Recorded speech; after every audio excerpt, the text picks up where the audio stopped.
au amesuka, anapotaka anapooga kwa ajili ya janaba,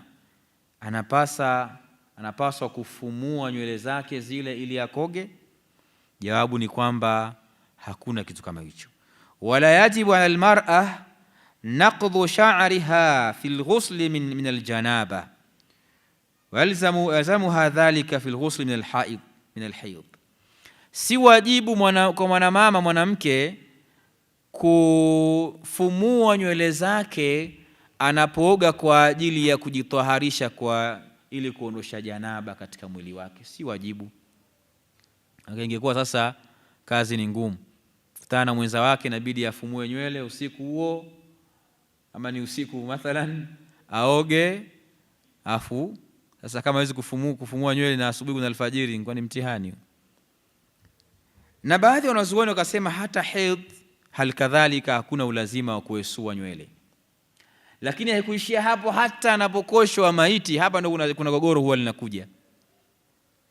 Na mwingine anakazana kumsukua zile nywele, kumsukulua nywele zake, yani kumfumua. Anasema hapana, unamuumiza bure. Ikiwa kuna ulazima basi ipasuguliwe, kisha maji yanaenea na kuingia katika ngozi yake. Hakuna ulazima wa kumfumua maiti eti kwa sababu mnamkosha, mnakuwa mnamsumbua na mnamuumiza. Na tumehadharishwa sana tunapokuwa tukiwakosha maiti kutotumia nguvu ambayo itaonekana kwa mtu wa kawaida anaweza kaumia, anasikia maumivu, basi anaambiwa mwana aliyekufa pia anasikia maumivu kama anavyosikia mtu aliyekuwa hai. Bali yasemekana kwamba yeye anasikia maumivu zaidi kwa sababu bado ana uchungu wa mauti. Kwa hiyo tusifumue zile. Kuna swala lazima zile nywele za kuunganisha, ndio kidogo hapo baadhi wanasema ni bora zikatolewa, na utolewaji wake si kuzifumua ambao itatumia maumivu na muda mrefu, ni kukata, kwa maana zile zilizozidi kuzikata na kuchambua, na kama ni kichanuo kidogo na kuzikata kwa mkasi ili aende katika hali iliyokuwa nzuri na tohara.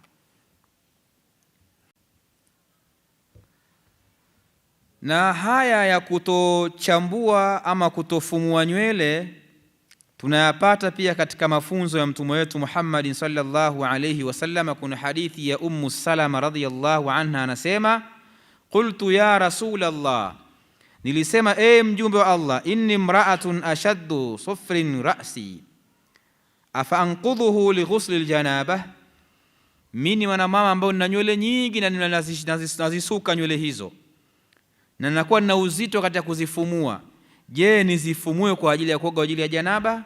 Qala, mtume akasema, la, hapana, innama yakfik an tuhashi ala ra'sika 3 hashayatin, isipokuwa si vinginevyo bali ya kutosha wewe kuzichambua nywele zako zile na kumimina maji katika nywele zako mara 3 mfululizo, ya kutosha hiyo. Thumma tafidhina alayka almaa fatatahirina, kisha baada ya kuzichambua na kuziesua nywele zile kwa maji na nini mara 3, kisha unajimimina maji katika kichwa chote na utakuwa umetoharika. Jambo lingine, ahkamu almutaratibatu ala man wajaba alayhi alghusl, hukumu ambazo zinafungamana kwa yule ambaye ni wajibu kwake kukoga ni zipi?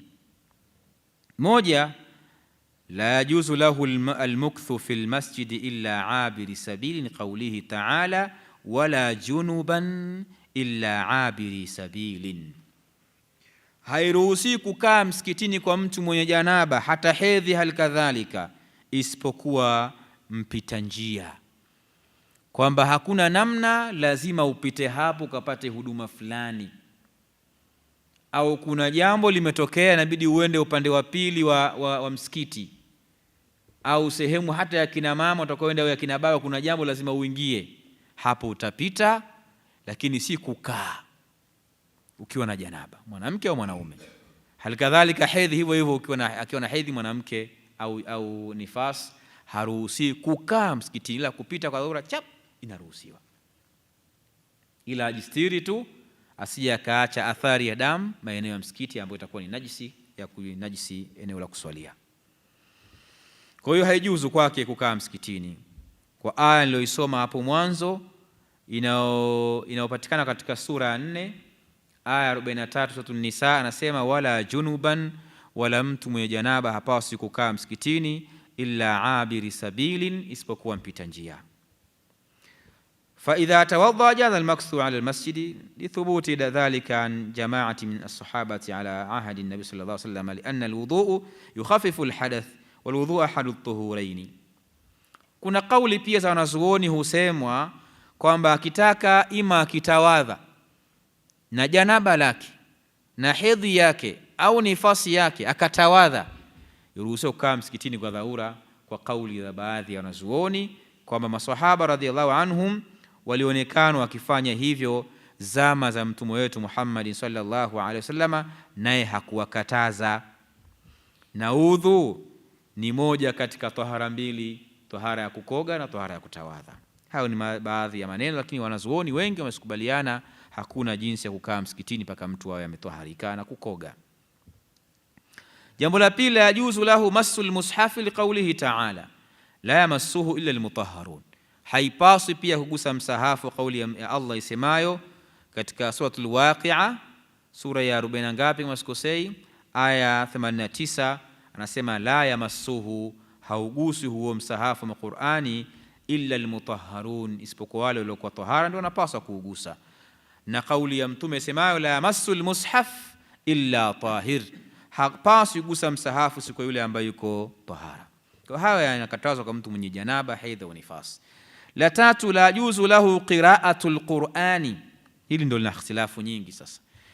Haijuzu kwake yeye kusoma Qur'ani. Fala yaqra'u aljunubu shay'an min alqur'ani hatta yaghtasil, asisome mwenye janaba chochote katika Qur'ani mpaka akoge.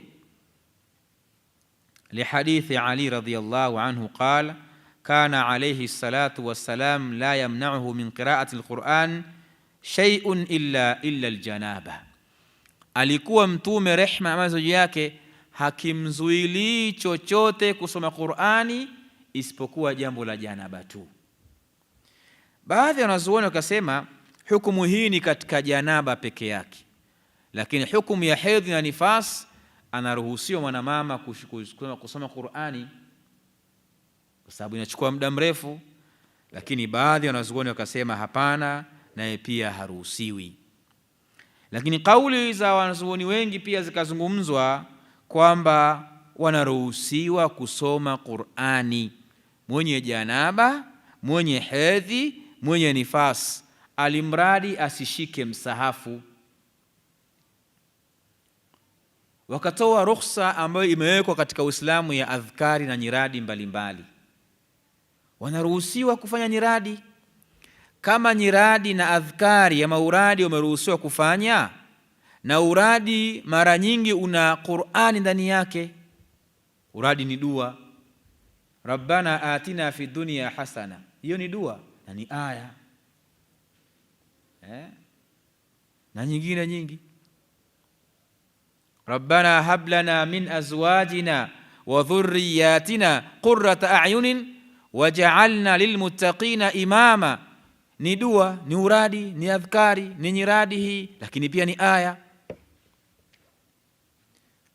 Lakini pia ushahidi mwingine, mtume wetu Muhammadin sallallahu alayhi wasallama alikuwa akiwaambia wanawake walio kwenye ada zao za mwezi au ada zao za kujifungua siku ya Idi wahudhurie katika viwanja au musalla, pahala ambapo huswaliwa Idi, wafanye kila kitu na wale wenye kuswali isipokuwa swala peke yake.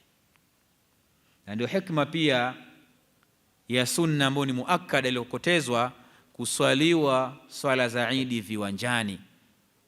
Hadithi inasema walikuwa wakiwatoa kina mama na kina dada wote na hata wanawake wanaokaa ndani, mabinti wanatoka je swala ya Idi, wale kwenye hadhi na haidh na nifasa wanatoka kwenye swala ya Idi, fa takbira na nyiradi mbalimbali endelee nazo.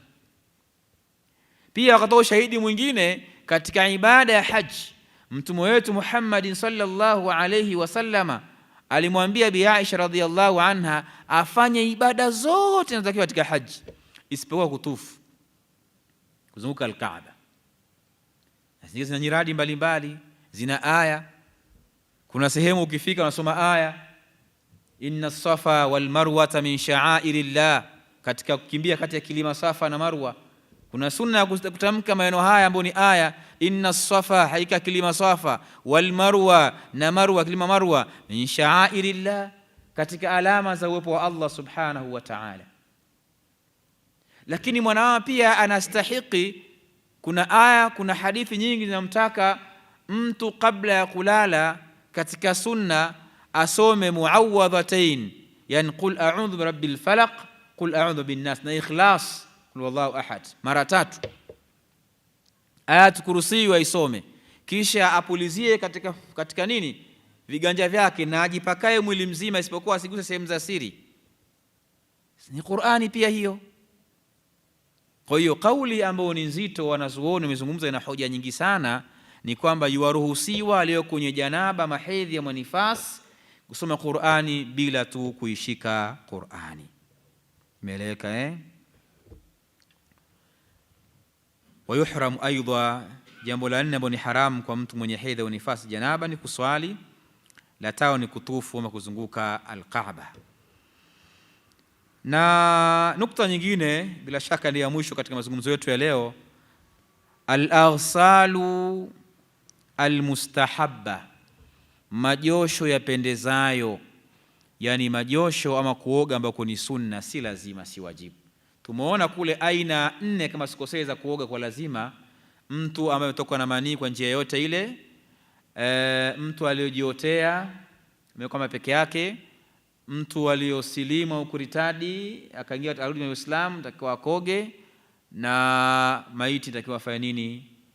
Akoshwe. Tumeyaona kule kwamba ni miongoni mwa mambo ambayo ni wajibu, mtu akimtokea lazima mtu aoge. Sasa tunaangalia yale ambayo yako 5, kukatika kwa damu ya hedhi na nifasi, ndio la 5 katika yale ambayo ni wajibu mtu akoge. Tunaangalia yale ambayo ni sunna kuoga. Taqaddama bayanu aghsalul wajiba, kumetanguliwa kule mwanzo, tumetangulia kubainisha majosho ya wajibu. Wa amma al-aghsalul masnuna wal mustahabba fahiya, ama majosho yaliyosuniwa na yanayopendeza ni haya yafuatayo. Mosi, al-ightisalu inda kulli jima'in, kukoga kila baada ya tendo la ndoa. Yani unakoga lakini lengo la kurudia tendo unalo, yani unafanya tendo la ndoa afu unakoga, lakini lengo la kurudia unalo. Imeeleweka hapo? Yani unakoga, unaingia tena tendo la ndoa, unakoga na kuendelea namna hiyo. Lihadithi Abi Rafi' radhiyallahu anhu anna an-nabiy sallallahu alayhi wasallama, na hili ni kwa mujibu wa hadithi iliyosimuliwa na Abu Rafi', Allah muiradhi, kwa hakika nabii wa Allah, rehma na amani za juu yake, kana dhata lailatin, ili alikuwa katika usiku mmoja, yaghtasilu inda hadhihi wa inda hadhihi, qal, alikuwa akikoga kwa huyu ama kwa hili na kwa hili. Amekutana na huyu mke, huyu kakoga, akutana na mke mwingine kakoga, au akutana akafanya tendo la ndoa kakoga, mara mbili tena kauli ndio kakoga tena.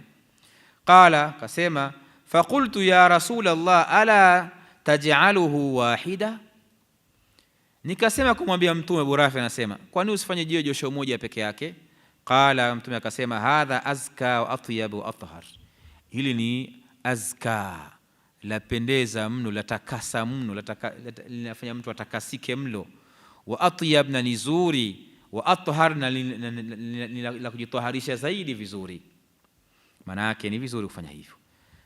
Sababu ya 3 ambayo ni sunna kuoga, al-ghaslu liljumu'ah, ni kuoga kwa ajili ya swala ya Jumaa, liqaulihi sallallahu alayhi wasallama, qauli ya Mtume Allah rehma na amani juu yake, idha jaa ahadukumul jumu'a falyaghtasil, atapokwenda mmoja wenu ama kuijia mmoja wenu swala ya Jumaa, basi na akoge.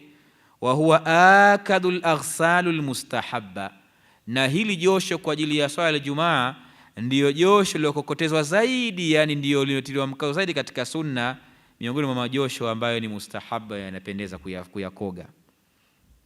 3, al-ightisalu lil-eidaini, kuoga kwa ajili ya kuswali idi mbili, Eid al-Adha au Eid al-Hajj maita au idi kubwa sijui Eid al-Akbar, na Eid al-Fitri, idi ya baada ya Ramadhan. 4, al-ightisalu inda al-ihramu bil-umrati wal-hajji, kuoga baada ya mtu kuwa amehirimia kutia nia ya kutekeleza ibada ya umra au ibada ya hija. Fa innahu sallallahu alayhi wasallam ightasala liihramihi, kwa hakika yeye rehma na amani juu yake alikoga kwa ajili ya kuhirimia kwake. La 5 la mwisho, alghuslu man ghassala almayyit au ghassala almayyit, ni josho kwa mtu ambaye ameosha maiti, ni sunna.